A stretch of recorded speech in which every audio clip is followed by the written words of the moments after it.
Vi a mi madre por casualidad, rebuscando entre verduras podridas en el mercado.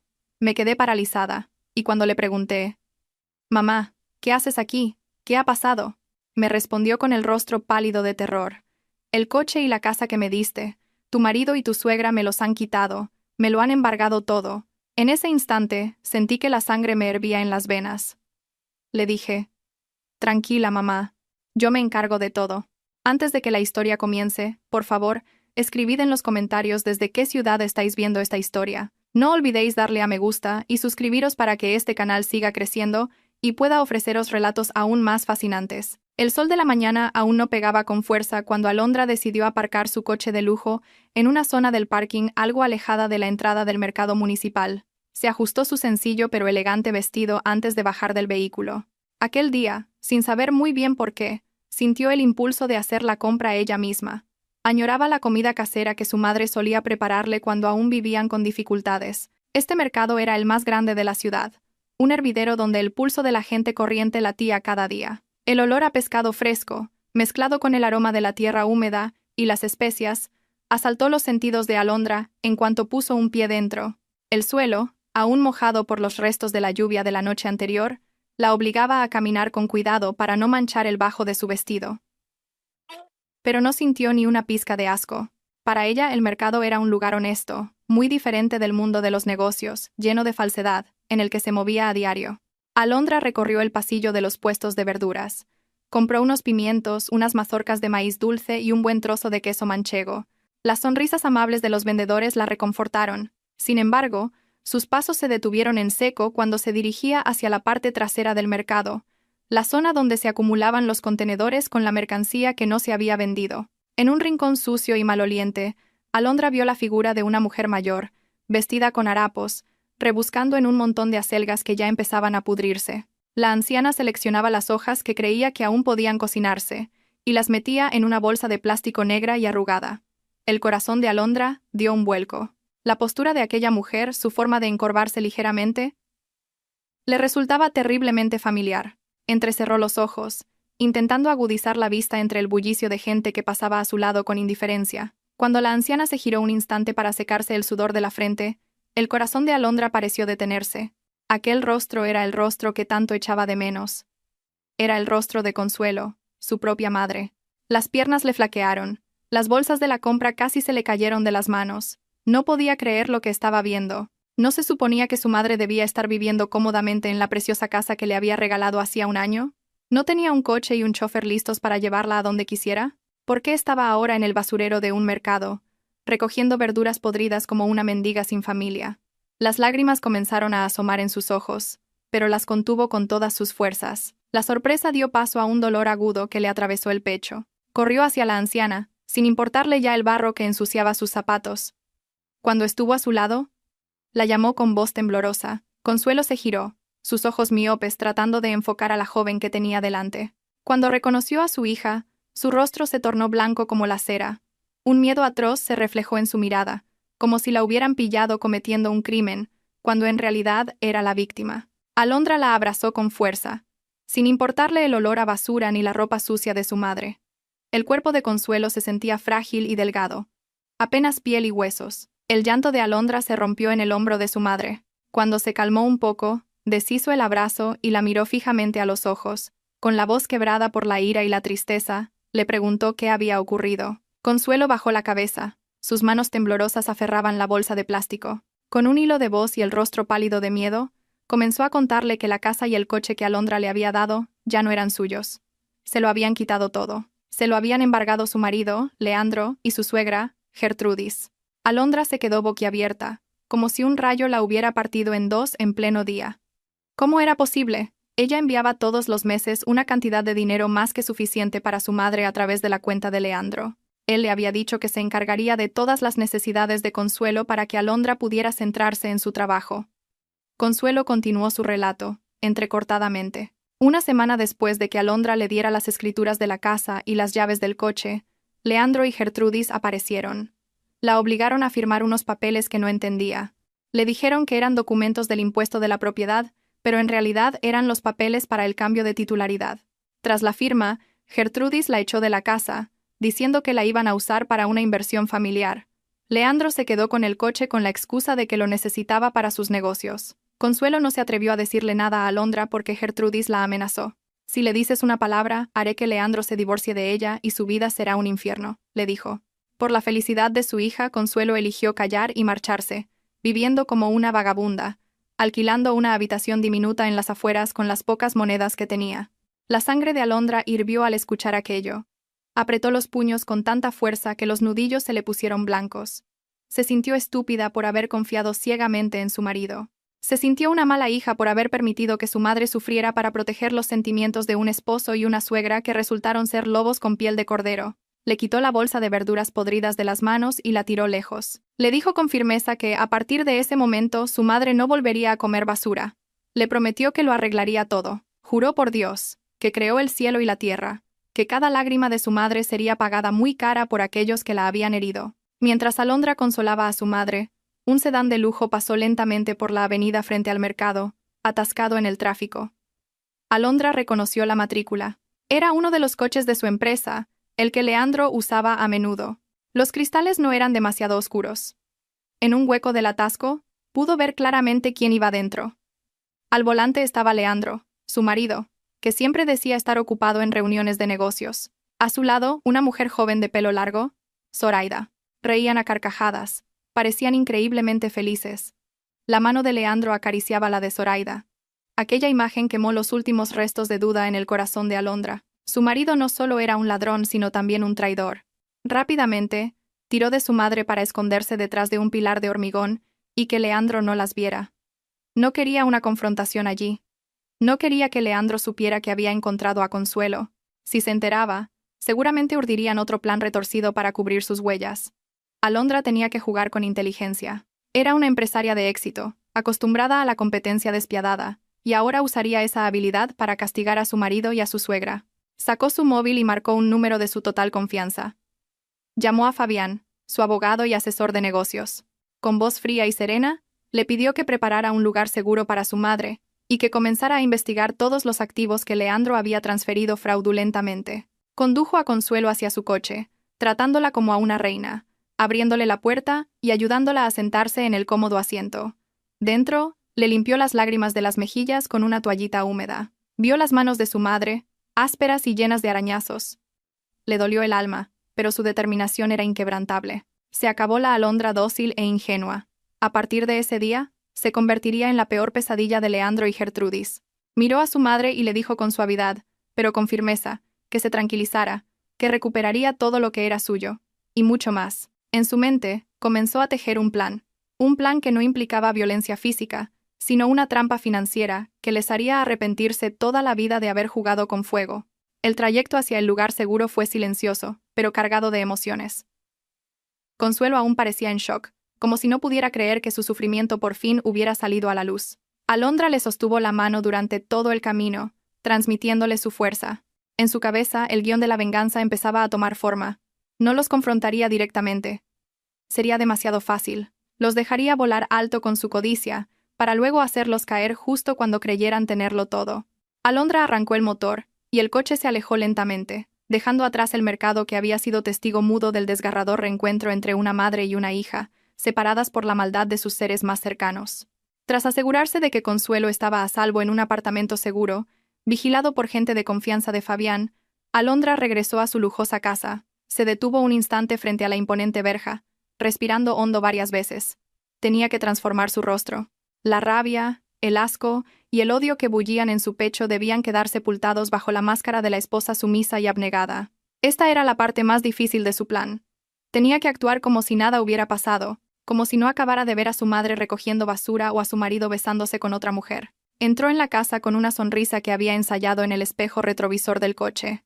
En el salón, Leandro y Gertrudis estaban sentados cómodamente, disfrutando de un té y unos pasteles caros.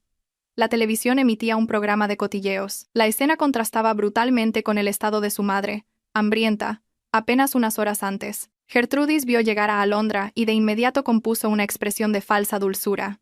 La saludó con un tono empalagoso, preguntándole qué tal le había ido en la oficina. Leandro también se levantó del sofá, se acercó y le dio un beso en la frente, un gesto que ahora le revolvía el estómago a Alondra. Sin embargo, no lo apartó. Devolvió sus sonrisas con una amabilidad engañosa, diciendo que el trabajo había ido bien y que acababa de cerrar una reunión muy provechosa. Se sentó en un sillón individual, frente a su suegra y su marido. Abrió la conversación, yendo directa a la yugular, aunque con la voz más inocente que pudo fingir. Preguntó cómo estaba su madre, diciendo que hacía mucho que no podía visitarla por culpa del trabajo. Leandro pareció tensarse por un segundo, pero se recompuso al instante. Con una fluidez pasmosa, mintió diciendo que Consuelo estaba de maravilla. Incluso se inventó que su madre lo había llamado esa misma mañana para decirle lo feliz que estaba disfrutando de su jubilación, cuidando las flores en el jardín de su nueva casa. Gertrudis intervino con entusiasmo, añadiendo que Consuelo siempre le enviaba recuerdos y le pedía que Alondra no se preocupara en visitarla, porque estaba muy ocupada con las actividades de la parroquia del nuevo barrio. Al escuchar aquella sarta de mentiras tan bien hilvanadas, Alondra sintió que la sangre le llegaba a la cabeza. Qué malvados podían ser los seres humanos que tenía delante. Podían sonreír y mentir sin el menor escrúpulo después de haber hecho sufrir a una anciana. Pero Alondra mantuvo su sonrisa. Asintió, como si se lo creyera todo. Entonces, Leandro fue al grano. Al tema que realmente le interesaba. Con el pretexto de la difícil situación económica, dijo que necesitaba capital extra para su negocio inmobiliario, que supuestamente atravesaba un bache. Le pidió a Alondra que le transfiriera una cantidad considerable de dinero a su cuenta personal. Gertrudis lo apoyó, insistiendo en que, como buena esposa, Alondra tenía la obligación de ayudar a su marido para mantener el honor de la familia. Alondra fingió meditarlo. Por dentro, se reía con cinismo. ¿Qué negocio inmobiliario?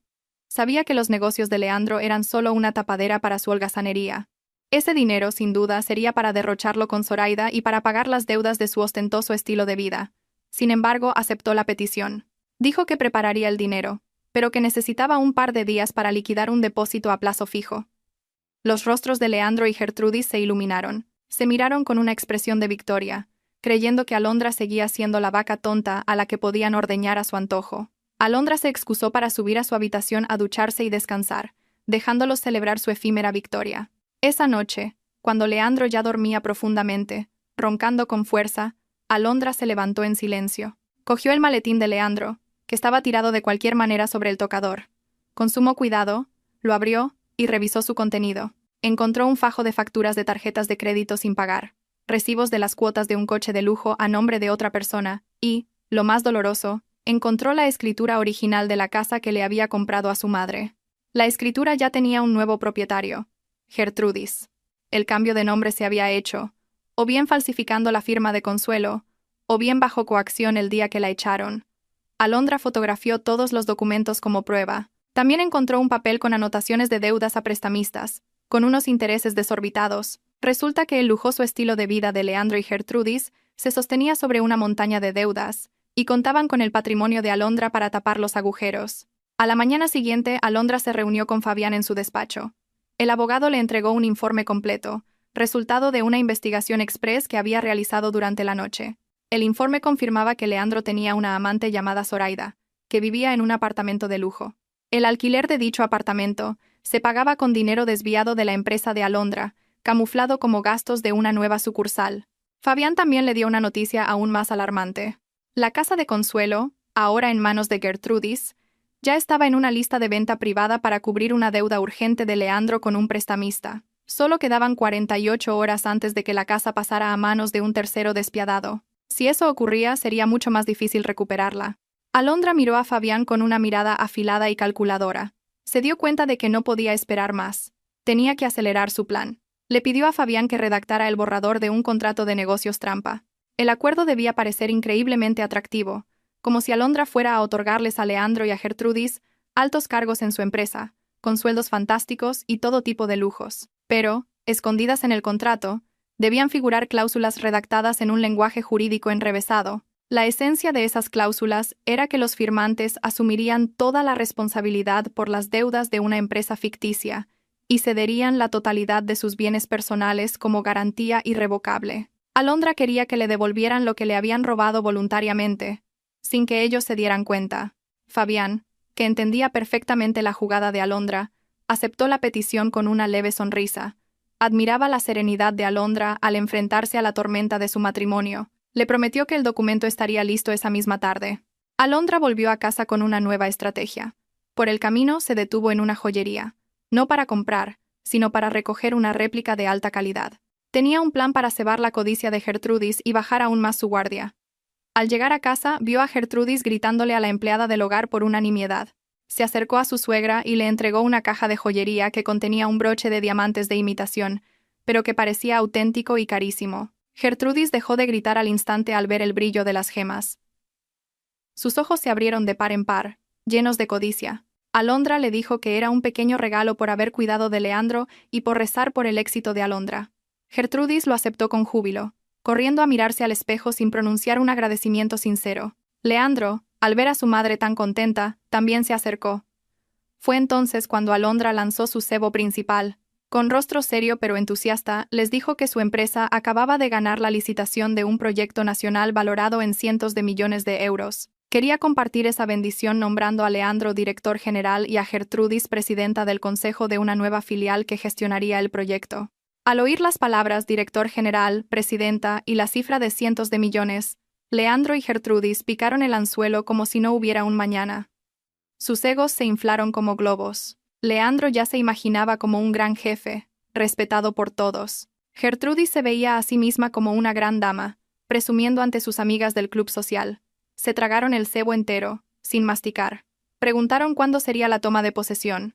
Alondra respondió que la noche siguiente organizaría una cena especial para la firma ante notario y para celebrar sus nuevos cargos. Subrayó que era una oportunidad única en la vida, y que debían preparar todos los documentos de sus bienes personales como un mero trámite administrativo. Leandro y Gertrudis aceptaron sin dudar, sin darse cuenta de que estaban cavando su propia tumba con una profundidad abismal. Esa noche, Alondra durmió mucho más tranquila, sabiendo que la tela de araña estaba perfectamente tejida. Aquel mediodía el cielo parecía encapotado, como si se solidarizara con el ánimo tormentoso de Alondra. Tras obtener la dirección completa de Fabián, decidió conducir hasta un lujoso edificio de apartamentos en el centro de la ciudad. Era allí donde vivía Zoraida, la mujer que había destrozado la felicidad de su matrimonio. Según el informe de Fabián, el apartamento que ocupaba Zoraida estaba, de hecho, alquilado a nombre de la empresa de Alondra, falseando el concepto del gasto como alquiler de una nueva sucursal. Alondra se sintió una idiota. Había estado demasiado ocupada confiando en los demás y no se había dado cuenta de que tenía a las ratas royendo su propio granero. Aparcó en la zona de visitas y se puso una mascarilla y unas gafas de sol para no ser reconocida. No tenía intención de montar una escena. Había ido para confirmar un detalle crucial que se convertiría en el as de su plan. Fabián ya había conseguido que Alondra pudiera acceder a las grabaciones de audio del interior del apartamento a través de un micrófono que sus hombres, haciéndose pasar por técnicos del aire acondicionado, habían instalado esa misma mañana.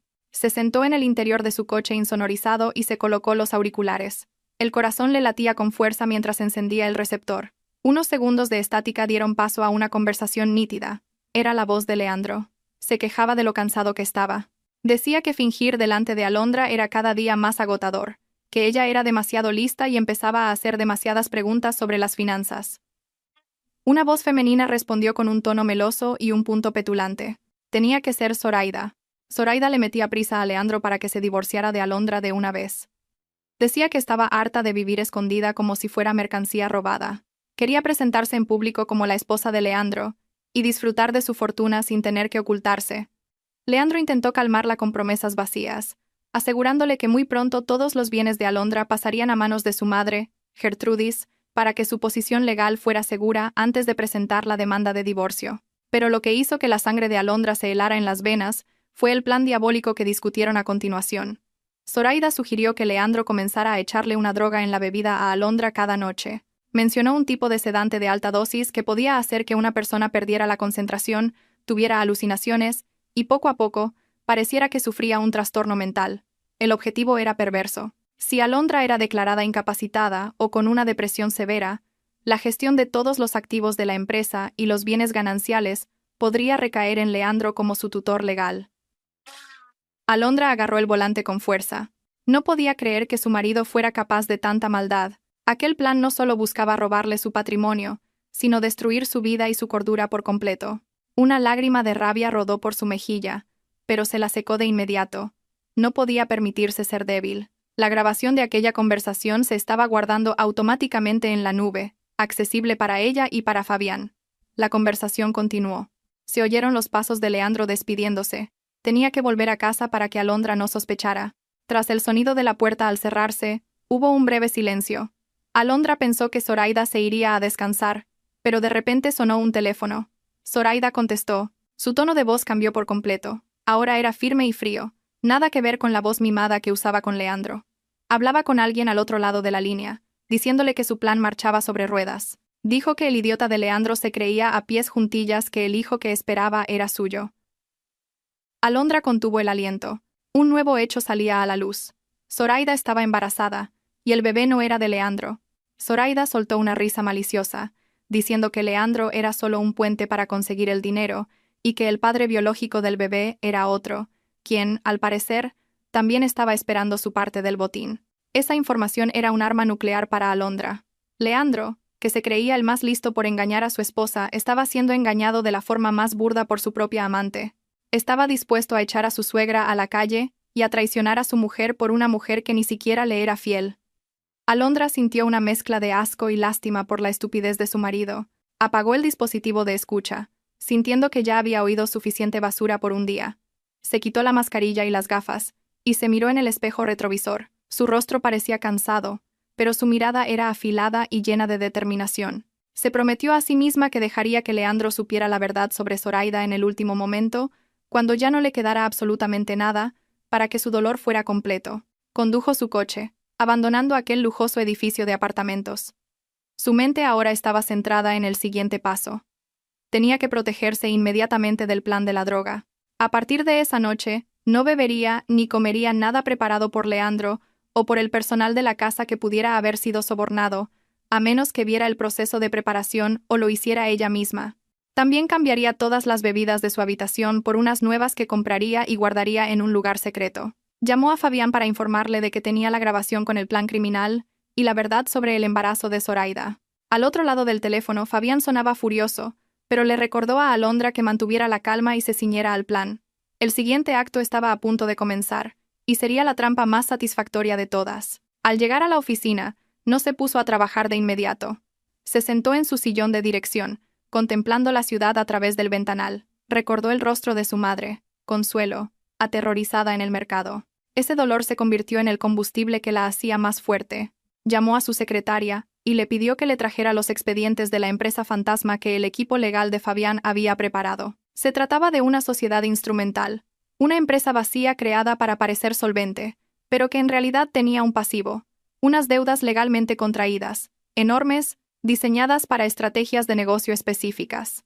Alondra iba a usar esa empresa como la tumba para la codicia de Leandro y Gertrudis. Revisó los documentos página por página, asegurándose de que no hubiera ni una sola escapatoria para ellos. Cada firma que estamparan esa noche sería un clavo en el ataúd de su bancarrota. Esa noche, Alondra volvió a casa un poco más tarde de lo habitual, haciendo esperar a propósito a Leandro y a Gertrudis. Cuando entró, el ambiente era tenso. Estaban impacientes por la promesa del gran proyecto. Pero Alondra actuó con naturalidad. Llevaba una gruesa carpeta de cuero, de aspecto muy exclusivo. Leandro la recibió con una amabilidad exagerada, ofreciéndole incluso un vaso de zumo de naranja, que ya estaba servido en la mesa. Alondra miró el vaso, recordando el plan que había oído. Con delicadeza, lo rechazó, alegando que le sentaba mal el estómago por haber tomado demasiado café en la oficina. Pidió una botella de agua mineral que aún estuviera precintada. El rostro de Leandro mostró una leve decepción, pero no pudo insistir. Alondra sonrió para sus adentros. Había frustrado el primer intento de destruir su reputación. Ahora era su turno de lanzar un ataque mortal a través de las hojas de papel que sostenía en la mano.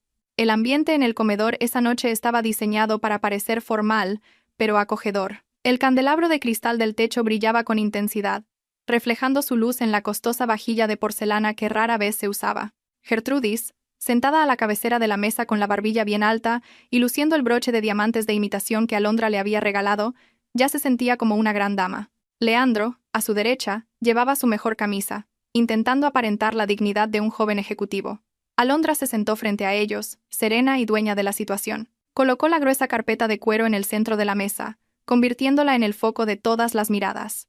La deliciosa comida que se servía parecía no interesar ni a Leandro ni a su madre, Sus ojos estaban fijos en aquellos documentos. Alondra inició la conversación con un tono serio pero convincente. Explicó que la nueva empresa que iba a lanzar se dedicaría a la exportación de materias primas, con un valor de cientos de millones de euros. Dijo que los inversores extranjeros exigían que la junta directiva estuviera formada por personas con un sólido patrimonio personal, como garantía de integridad. Miró a Leandro directamente a los ojos y le dijo que no confiaba en nadie más que en su propio marido para ocupar el puesto de director general. Leandro hinchó el pecho, su ego perfectamente masajeado. Luego, Alondra se dirigió a Gertrudis, diciéndole que la sabiduría de una madre era indispensable en el puesto de presidenta del consejo para supervisar la buena marcha de la empresa. Gertrudis sonrió de oreja a oreja, dejando ver su dentadura postiza. Asintió, encantada con el falso halago. Entonces, Alondra sacó 2 gruesos legajos de la carpeta. Los documentos eran densos, repletos de terminología jurídica y financiera muy compleja. Alondra sabía perfectamente que Leandro y Gertrudis eran de esas personas a las que les da pereza leer los detalles. Solo les importaba el resultado final y el prestigio. Les tendió una pluma de oro que sacó del bolsillo de su chaqueta. Les explicó someramente las secciones que debían firmar, diciendo que era una formalidad para la transferencia de poderes y para registrar sus nombres en el ministerio como dueños legítimos de la nueva compañía. Mencionó también que había un anexo con una lista de bienes que debían adjuntar, un requisito administrativo estándar, incluyendo la casa que ahora ocupaba Gertrudis, la casa robada a Consuelo y los coches de lujo que usaba Leandro. Leandro preguntó de pasada por una de las cláusulas que parecía especialmente larga. Alondra, con rapidez y calma, respondió que era simplemente una cláusula de protección de activos para evitar demandas de la competencia. Una respuesta que, en realidad, no tenía ningún sentido, pero para alguien ebrio de codicia como Leandro, sonaba perfectamente lógica. Fabián y su equipo habían redactado las frases de aquel contrato con una astucia diabólica. Detrás de los términos que sonaban beneficiosos, se escondían cláusulas letales.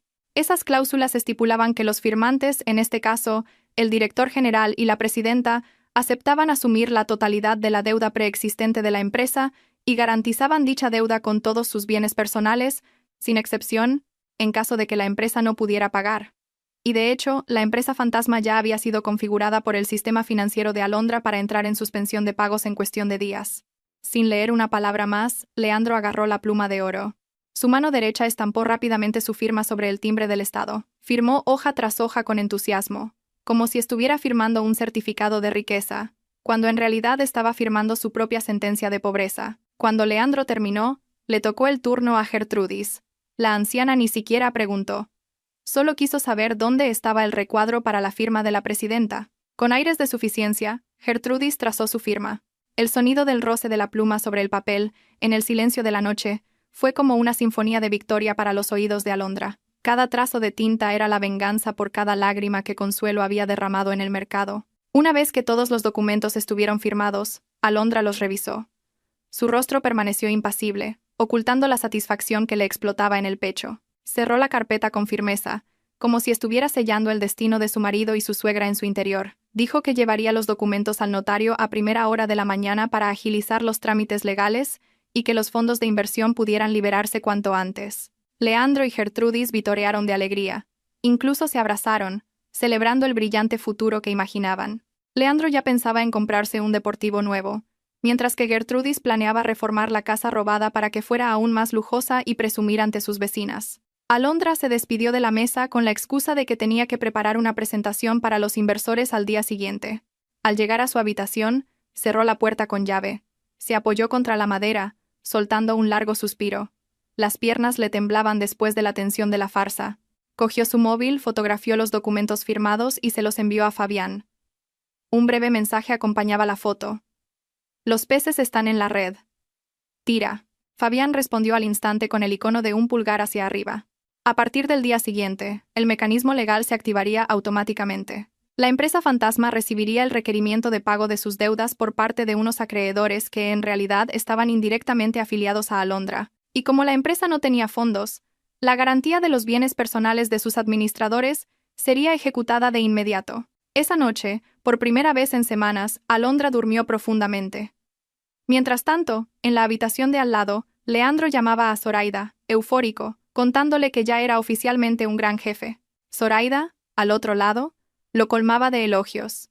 aunque en el fondo solo le importaba cuándo podría disfrutar de ese dinero. Todos se durmieron con sus propios sueños. Leandro y Gertrudis soñaban con una riqueza sin límites. Zoraida soñaba con una vida de lujo sin ataduras, pero Alondra no soñaba. Alondra se despertó con la certeza de que la justicia estaba a punto de ser servida. Les quedaba poco tiempo. Mañana sería el último día que disfrutarían de colchones blandos y aire acondicionado. Pasado mañana, la cruda realidad los abofetearía en plena cara, despertándolos de su embriagador sueño de codicia. La noche siguiente, la lujosa casa se convirtió en un océano de gente y falsedad. Gertrudis se había empeñado en organizar una gran fiesta para celebrar los nuevos cargos. Se enviaron invitaciones a todas sus amigas de la alta sociedad, a parientes lejanos e incluso a los vecinos con los que apenas se hablaba. Quería restregarle al mundo que su familia era ahora más rica y poderosa. La decoración era ostentosa, con flores importadas carísimas en cada rincón. Un largo buffet estaba repleto de manjares. La música clásica sonaba suavemente, añadiendo un toque de elegancia forzada. Gertrudis, vestida con un brillante traje de seda, y por supuesto, el broche de imitación, se pavoneaba como una reina. En otro rincón, Leandro charlaba animadamente, con Zoraida a su lado, a quien presentaba como una prima lejana. Alondra observó la escena desde el piso de arriba con una mirada gélida. Le repugnaba que su marido tuviera el descaro de llevar a su amante a su propia casa. Pero sabía que era el último acto de su farsa. Se arregló el velo, respiró hondo y bajó las escaleras con elegancia. Su presencia, serena y distinguida, atrajo todas las miradas. Gertrudis, sintiéndose eclipsada, cogió un micrófono para dar un discurso. Elogió a Leandro hasta el extremo, pero deslizó comentarios hirientes sobre Alondra, diciendo que una buena esposa debería dar hijos, no solo dedicarse a su carrera. Los invitados cuchicheaban, mirando a Alondra. Leandro sonreía con aire de superioridad. Zoraida también sonreía con cinismo. Alondra no se inmutó. Avanzó y le pidió el micrófono a su suegra. Miró a los invitados, y luego a Leandro y a Gertrudis. Con voz tranquila pero penetrante, agradeció a todos su presencia. Dijo que, efectivamente, era una noche muy especial, una que esta familia nunca olvidaría. Y luego, susurró, pero con el micrófono tan cerca que todos lo oyeron: disfruten de esta comida tan cara, porque podría ser la última comida de lujo que sirvan los anfitriones. Antes de que Leandro y Gertrudis pudieran procesar esas palabras, la puerta principal se abrió de par en par. Fabián entró con paso firme. Detrás de él, 4 hombres corpulentos con uniformes de agentes judiciales y 2 policías. La fiesta, antes bulliciosa, quedó en un silencio sepulcral. La música se detuvo. Un Leandro lívido se encaró con ellos, preguntando quién les había permitido entrar. Fabián, con calma, sacó unos documentos. Anunció con voz clara que estaban allí para proceder al embargo de los bienes presentados como garantía, basándose en la cláusula de incumplimiento de contrato de la empresa dirigida por el señor Leandro y la señora Gertrudis. Leandro soltó una carcajada incrédula, pensando que era una broma. Gritó que acababa de firmar el contrato el día anterior, y que el dinero aún no había llegado. Fabián sonrió levemente y explicó la realidad legal. El documento que firmaron era un traspaso de la responsabilidad de la deuda de una sociedad que ya estaba declarada técnicamente en quiebra. Con sus firmas, ellos habían asumido personalmente toda la deuda. Y como la empresa era insolvente, los bienes personales presentados como garantía debían ser embargados en ese mismo instante. El rostro de Leandro se volvió de cera. A Gertrudis se le desencajó la mandíbula en un grito histérico, acusando a Fabián de estafador. Los agentes comenzaron a moverse. Uno de ellos se acercó a Gertrudis y le exigió que se quitara todas las joyas que llevaba, ya que estaban incluidas en el inventario de bienes a embargar. Gertrudis se resistió, pero fue inútil. Llamó a Alondra a gritos pidiendo ayuda. Pero Alondra se quedó quieta, observando la escena con una expresión vacía. Zoraida, al ver el desastre, intentó escabullirse por la puerta de atrás, pero otros agentes ya custodiaban las salidas. Los aterrorizados invitados se dispersaron, dejando la fiesta de la opulencia convertida, en un instante, en el escenario de la ruina. Los agentes empezaron a pegar pegatinas rojas con las palabras «bien embargado» en los muebles, en la televisión, en los cuadros. Leandro intentó oponerse, pero fue reducido ante la validez de la orden judicial. Fabián les informó de que tenían 48 horas para desalojar la casa por completo, pero los bienes muebles como joyas y vehículos debían ser entregados esa misma noche. Las llaves de los coches de lujo que Leandro exhibía en el garaje le fueron arrebatadas. Mientras su mundo se desmoronaba, Alondra se acercó a la llorosa Gertrudis y le susurró al oído: recordándole cómo ella había echado a Consuelo sin piedad. El karma, le dijo. Nunca se equivoca de dirección. Solo espera el momento oportuno para hacer una visita. 2 días después, justo cuando el sol despunta en el horizonte, la verdadera pesadilla comenzó para los habitantes de la lujosa casa. Leandro se despertó bañado en un sudor frío. El aire acondicionado de su habitación estaba muerto. Intentó encender la luz, pero no hubo respuesta. Habían cortado la electricidad. Caminó, tambaleándose, hacia el baño para lavarse la cara, pero del grifo solo salió un silbido hueco. También habían cortado el agua. La casa era ahora un cascarón vacío, sin vida. Desde el piso de abajo, llegaron unos golpes secos y autoritarios en la puerta. No eran los golpes de un invitado, sino los de una ejecución. Leandro despertó a Zoraida, que dormía a su lado. Ella se levantó con el rostro malhumorado, quejándose del calor y la sed. Bajaron las escaleras. En el salón, Gertrudis ya estaba sentada en una silla con el rostro demacrado, el pelo revuelto y los ojos hinchados. Parecía un alma en pena. La puerta principal fue forzada desde fuera. Un grupo de hombres con monos de trabajo azules entró, seguidos por Fabián y varios policías. Eran el equipo de desahucio. Fabián no se anduvo con rodeos esta vez. Dio la orden directa a su equipo de sacar todas las pertenencias de Leandro y Gertrudis al jardín delantero. Los hombres trabajaron con una rapidez brutal. El sofá, la mesa, la ropa de los armarios, todo fue sacado sin miramientos y apilado sobre el césped. Leandro montó en cólera. Intentó detener a un operario que se llevaba el televisor, gritando que esa era la casa de su mujer, Alondra, y que ella pagaría por todo aquello. Empezó a llamar a Alondra a gritos, con la voz rota por la desesperación. Entonces, Alondra apareció desde la cocina. Iba impecablemente vestida con un elegante traje de chaqueta color tierra y llevaba una pequeña maleta. Su rostro fresco y sereno contrastaba con el caos que la rodeaba. Leandro corrió hacia ella, la agarró del brazo, y le suplicó que saldara la deuda de la empresa con sus ahorros. Estaba convencido de que a Alondra todavía le quedaba mucho dinero. Alondra se soltó de su agarre con un gesto brusco. Lo miró a los ojos con una frialdad que lo acobardó. Con voz clara y fuerte, para que Gertrudis y Zoraida la oyeran, dijo que no tenía ninguna obligación de pagar ni un céntimo de sus deudas. Sacó una carpeta roja de su bolso y se la arrojó al pecho a Leandro. Él la atrapó, temblando. Al abrirla, sus ojos se desorbitaron. Era el acta de divorcio. La demanda que Alondra había interpuesto se había tramitado en rebeldía, ya que Leandro nunca se había presentado a las citaciones judiciales, cuyas notificaciones habían sido hábilmente ocultadas por gente de Alondra, entre montones de facturas. Legalmente, ante Dios y ante los hombres, ya no eran marido y mujer desde que el juez había dictado sentencia la tarde anterior. Leandro se derrumbó, cayendo de rodillas al suelo. Se quedó sin palabras. Alondra continuó su explicación, con un tono gélido. Le recordó las capitulaciones matrimoniales que él había firmado al principio de su matrimonio, un documento que firmó sin leer, cegado por el amor. En ellas se especificaba que las deudas de cada cónyuge eran responsabilidad personal de cada uno. Y como el contrato de la empresa fantasma lo habían firmado él y Gertrudis como garantes personales, el patrimonio de Alondra estaba blindado. Es más, la parte de los bienes gananciales que le podría haber correspondido a Leandro ya se había esfumado para pagar las multas por demora y los intereses de la deuda. Gertrudis, al oír aquello, entró en histeria.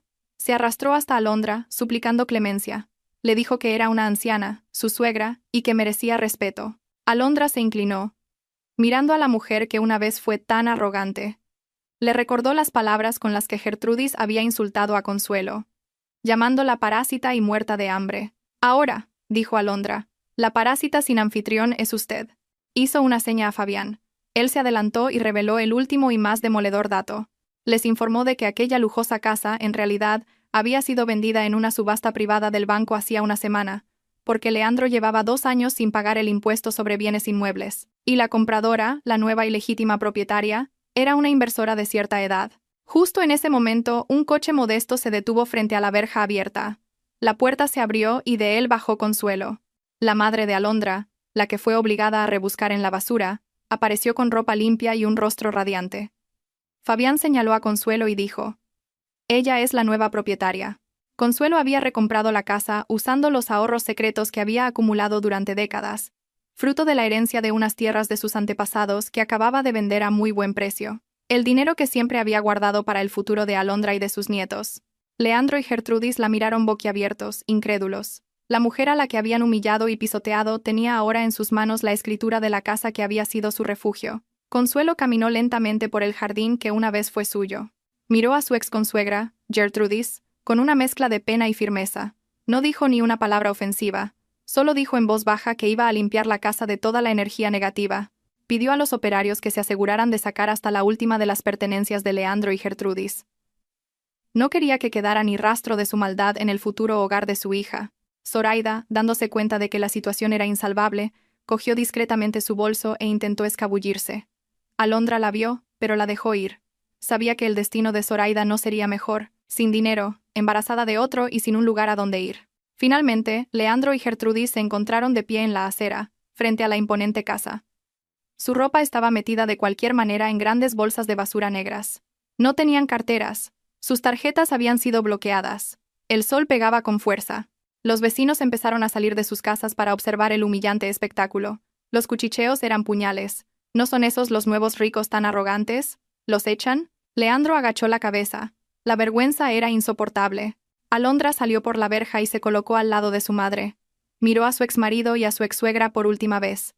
Ya no sentía rencor, solo alivio.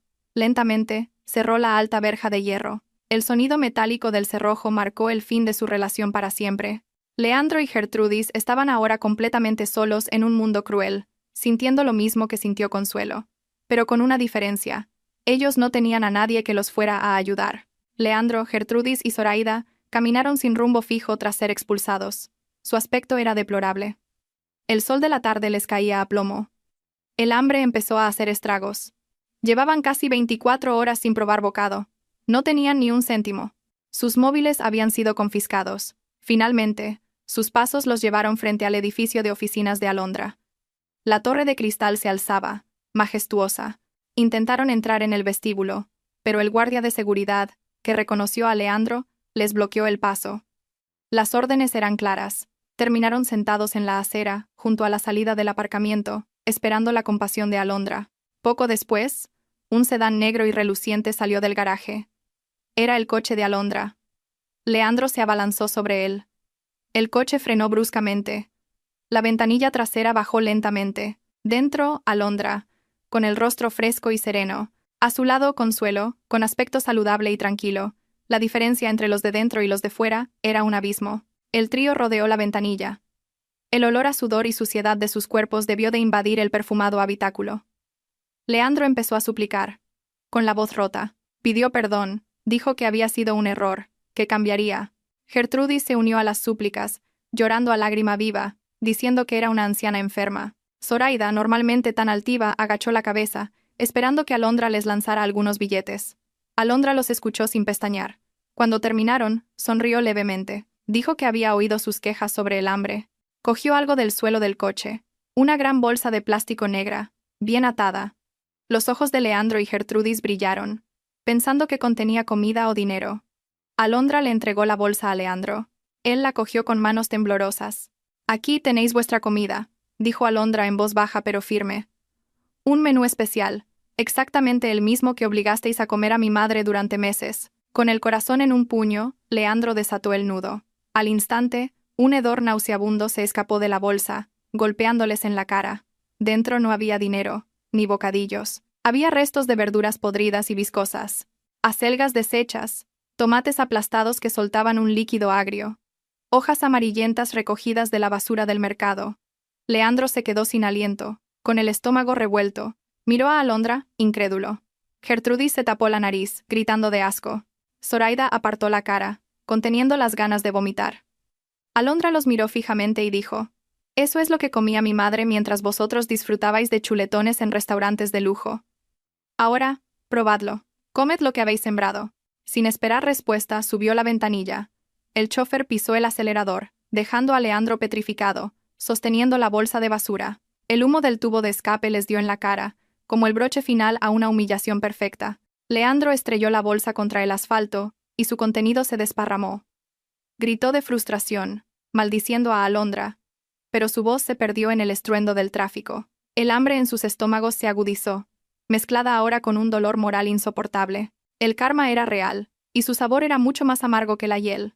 La noche se hizo más profunda, y el viento, cortante, comenzó a soplar con fuerza, trayendo un frío que calaba hasta los huesos a los 3 seres humanos acurrucados en el soportal de una tienda de electrodomésticos ya cerrada. La tenue luz de una farola era su única compañía. Leandro, abrazado a sus rodillas, miraba al vacío, hacia la carretera que empezaba a quedarse desierta.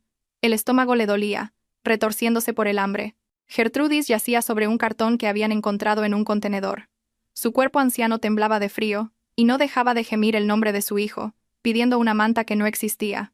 Zoraida, sentada un poco más apartada, tenía el rostro contraído por la ansiedad y el cálculo. Esta situación no entraba en sus planes de vida. Ella se había imaginado como la esposa de un millonario, no como una vagabunda durmiendo en la calle. La tensión entre ellos fue creciendo lentamente.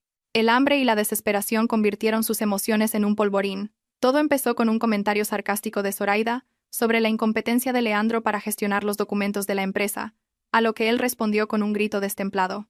La culpó a ella, llamándola portadora de mala suerte. Le espetó que por seguir sus caprichos y sus consejos de divorciarse de Alondra y falsear los bienes, ahora lo había perdido todo. Le echó en cara haber sacrificado a una mujer perfecta como Alondra por alguien como ella.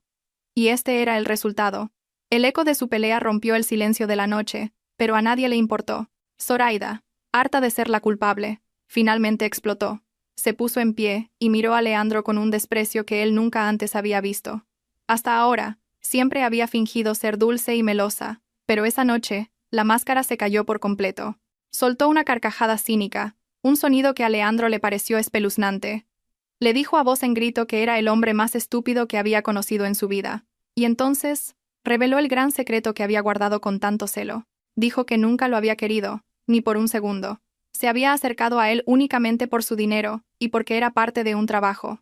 Zoraida confesó que, en realidad, era la amante de uno de los antiguos rivales de negocios de Leandro, y que había sido infiltrada a propósito para destruir su matrimonio y su concentración en los negocios desde dentro. Leandro se quedó boquiabierto, sin poder emitir sonido. Aquel golpe mental fue mucho más duro que el hambre, pero Zoraida no había terminado. Se acarició el vientre abultado y sonrió con malicia. Dijo que el hijo que llevaba dentro no era, en absoluto, de su sangre. Aquel bebé era de su verdadero novio, que estaba en la cárcel por un asunto de drogas. Necesitaba la figura de un padre rico para mantenerla a ella y a su hijo, y Leandro, con su debilidad mental y su dependencia de su madre, había sido el objetivo más fácil. Al oír aquello, el mundo de Leandro se vino abajo. Su orgullo de hombre fue pisoteado hasta quedar reducido a polvo. Había tirado un diamante para recoger un guijarro cubierto de lodo. Había traicionado a Alondra, su esposa leal y devota, por una estafadora profesional que además sentía asco por él. Gertrudis, que escuchó la confesión desde su lecho de cartón, se incorporó de golpe. El rostro se le puso rojo de una ira explosiva. Intentó levantarse para atacar a Zoraida, para arrancarle los pelos a la mujer que había engañado a su hijo, pero sus fuerzas la abandonaron. Zoraida apartó con facilidad la mano arrugada de Gertrudis, haciendo que la anciana cayera de nuevo sobre el cartón. Resopló, molesta. Y entonces vio su última oportunidad. Al caer, la mano izquierda de Gertrudis quedó al descubierto. En su dedo anular todavía lucía el único anillo de oro que le quedaba, su antiguo anillo de bodas, tan apretado que había sido imposible quitárselo durante el embargo, y que los agentes habían pasado por alto. Era el único objeto de valor que poseían. Sin dudarlo, Zoraida se abalanzó sobre la mano de Gertrudis. Tiró del anillo con fuerza, arrancándoselo del dedo hinchado. Gertrudis gritó de dolor, suplicando que no se lo llevara, que era su última esperanza para comprar algo de comer. Leandro intentó levantarse para ayudar a su madre, pero su cuerpo, debilitado por el shock y el hambre, no le respondió.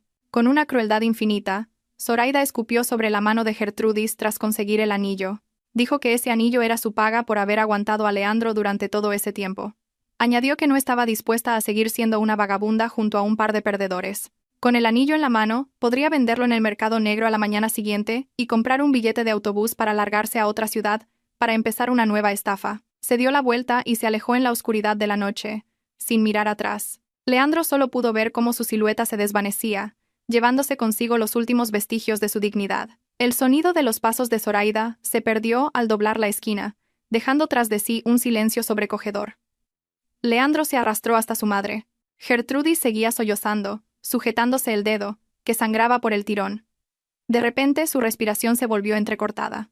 Sus ojos se pusieron en blanco, Su cuerpo sufrió una convulsión y luego quedó rígido. Su boca se torció y sus palabras se convirtieron en un murmullo ininteligible. Leandro entró en pánico. Se dio cuenta de que su madre estaba sufriendo un derrame cerebral, provocado por el shock y la subida de tensión. Abrazó el cuerpo semi-paralizado de su madre, llorando a gritos en aquel frío soportal.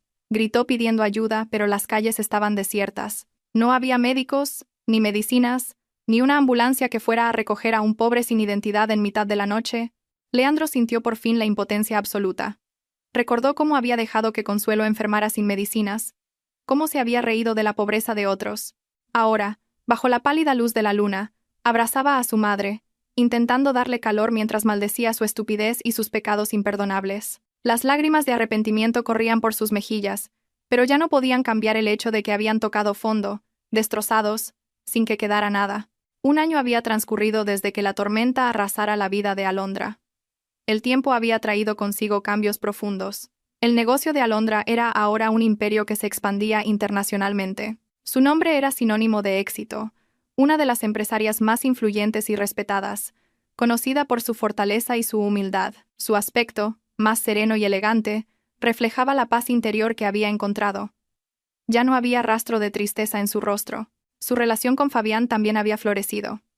Tras un noviazgo respetuoso y formal, Fabián finalmente se había atrevido a pedir su mano a Consuelo. Consuelo, con lágrimas de felicidad, había aceptado, viendo en Fabián al hombre íntegro y temeroso de Dios que su hija merecía. Por otro lado, la mansión embargada, antes un nido de codicia, era ahora un próspero orfanato y centro de estudios que llenaba de vida el barrio. La antigua casa de su infancia, bellamente restaurada, era ahora el hogar feliz donde vivían ella y su madre. En otra parte de la ciudad, la rueda del destino giraba en dirección opuesta. En el mismo mercado donde Alondra encontró a su madre, un hombre esquelético, con la piel quemada por el sol y vestido con harapos, cargaba pesados sacos. Sus huesos se marcaban, su rostro estaba hundido y sus ojos, vacíos. Era Leandro. Tras salir de la cárcel en libertad condicional, nadie le había dado trabajo. Sus antiguos amigos le daban la espalda. Zoraida se había esfumado, había terminado como mozo de carga, con un jornal que apenas le daba para un bocadillo. No lejos de allí, junto a un contenedor de basura rodeado de moscas, una anciana estaba sentada en una silla de ruedas rota. Su cuerpo estaba torcido, una mano agarrotada y la otra extendida, sosteniendo una lata oxidada. Su pelo, antes teñido y peinado, era ahora una maraña gris y sucia. Balbuceaba palabras inconexas, a veces maldiciendo, a veces llorando. Era Gertrudis. Después de salir del hospital público, se había convertido en una mendiga a cargo de un hijo que apenas podía consigo mismo. Ese mediodía, un coche blanco y reluciente aparcó cerca. De él bajaron Alondra y Consuelo. Venían, como cada viernes, a repartir comida y ayuda a los trabajadores y desamparados del mercado. Alondra, radiante, y su madre, sonriente, fueron recibidas con gratitud y bendiciones. Leandro, mientras cargaba un saco de cebollas, vio el revuelo. Sus ojos se clavaron en la figura que era el centro de atención. Su corazón se detuvo. Era Alondra, el ángel que había desechado. Una oleada de vergüenza, más pesada que cualquier saco, lo aplastó. Se miró a sí mismo. Sucio, maloliente, miserable. Y la miró a ella. Limpia. Digna. Celestial. No pudo soportar la mirada. Se dio la vuelta, se caló la gorra y se escondió tras unas cajas, temblando, conteniendo un llanto tardío. La distancia entre ellos ya no era social, era la que separa el cielo del infierno. Mientras tanto, Gertrudis, al ver el reparto de comida, intentó mover su silla de ruedas. Sus ojos miopes reconocieron vagamente a Consuelo. Su boca torcida trató de llamarla. Su mano se agitó débilmente, buscando atención, perdón, o quizás un rescate, pero su voz se ahogó en el bullicio. La gente la ignoró, viéndola solo como una pordiosera molesta. Alondra los vio. Su mirada captó a Leandro escondido y a Gertrudis suplicando en su silla. Su corazón sintió un escalofrío, no de pena, sino de gratitud por la palpable justicia divina. Se detuvo un instante. Consuelo también miró en la misma dirección. Sus miradas se cruzaron. Sabían que darles dinero ahora solo alimentaría una enfermedad del alma que aún no estaba curada. El mercado debía ser su escuela, el tiempo que Dios determinara. Alondra tomó la mano de su madre y susurró: «Vámonos, mamá. Nuestra tarea aquí ha terminado». Se dieron la vuelta y caminaron con paso firme hacia su coche. No miraron atrás. Dejaron a Leandro llorando en su escondite y a Gertrudis con la mano vacía. La puerta del coche se cerró, sellando para siempre la separación entre dos mundos. El motor arrancó suavemente, llevándose a Alondra y Consuelo lejos de un pasado que ya solo era polvo en el espejo retrovisor de sus vidas. Dentro del coche, fresco y perfumado, Consuelo preguntó en voz baja: ¿Estás satisfecha, hija? ¿Tu corazón está en paz viéndolos así? Alondra sonrió, una sonrisa de serenidad, no de triunfo. Se ajustó el velo y respondió con dulzura: No se trata de la satisfacción de la venganza, mamá. Se trata de la justicia. Dios lo ha pagado todo con la balanza más precisa. Mi deber ha terminado. Ahora solo quiero centrarme en hacerte feliz y construir nuestro futuro. El coche aceleró, abriéndose paso hacia un mañana radiante, dejando atrás las sombras de un ayer que por fin había encontrado su lugar, el vertedero de la historia.